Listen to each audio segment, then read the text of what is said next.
দিনাজপুরের সেতাবগঞ্জ চিনি কলে বরাদ্দকৃত অর্থ দ্রুত ছাড় এবং আখ মাড়াই চালুর দাবিতে সমাবেশ করেছেন চিনিকল শ্রমিকরা।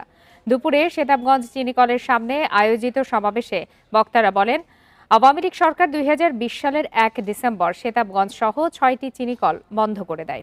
24-এর গণঅভ্যুত্থানের পর শ্রমিক কর্মচারীরা চিনিকলগুলো চালুর জন্য সরকারের কাছে আবেদন জানান।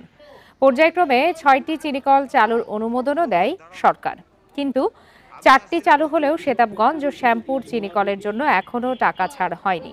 দ্রুত অর্থ বরাদ্দ এবং আখ মাড়াই শুরু না হলে কঠোর আন্দোলনের হুঁশিয়ারি দেন বক্তারা।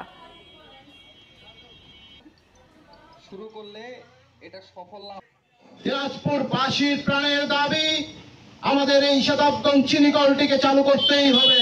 অন্যায় দাবি নয়, এটা ন্যায্য দাবি।